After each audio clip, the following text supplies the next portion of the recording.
سلام، من شبنم هستم و اینجا کانال یوتیوب منه. اگر آماده ای که به بدن چند دقیقه نرمش، کشش، آرامش و سلامتی رو هدیه کنی با من همراه شو. ابتدای متمون وای میستیم، دستان نماسته جلوی قلبمون، وزنمون رو روی هر دو کفه پا به یک اندازه تقسیم میکنیم. شکم کیپ، تنفس جاری، دم و بازدم، آرام.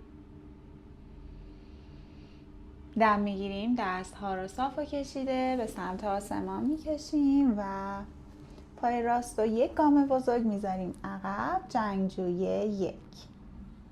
دقت داشته باشید زانوی پای پشت صاف، پای جلو 90 درجه، لگن به رو، دم و بازدم جاری.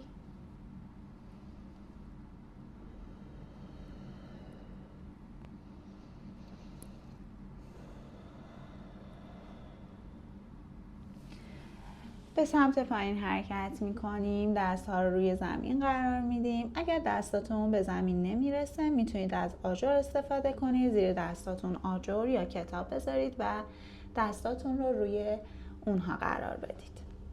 دم و بازدم جاری. زانوی پای پشت رو روی زمین میذاریم، روی پا روی زمین، دست ها رو به سمت آسمان میکشیم، خم به عقب.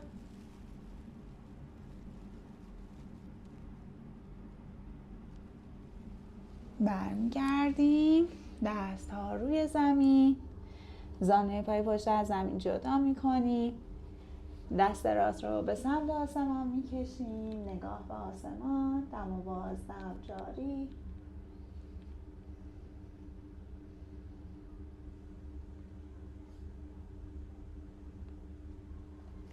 میایم بالا، جنگجوی 2.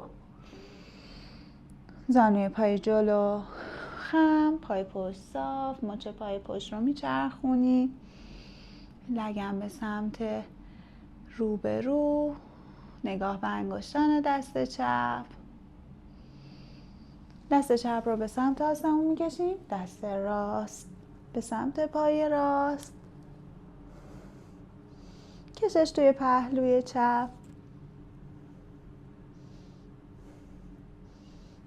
برمیگردیم، جنگجوی 2. مچ پای پشت میچرخه، لگن میچرخه به سمت رو، زانوی پای جلو خم، پای پشت صاف، دستا رو میکشیم به سمت آسمان، جنگجوی 1.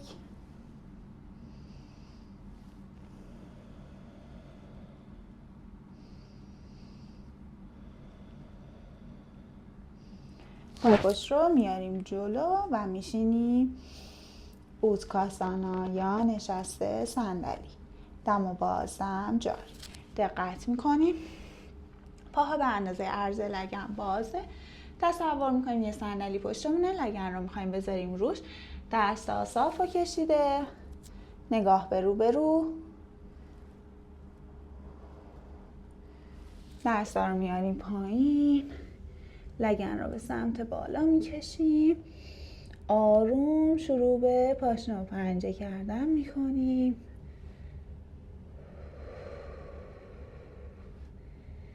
دم و بازدم جاری.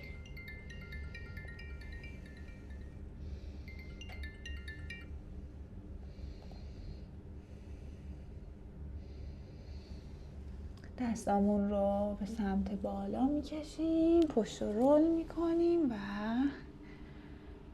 نماسته.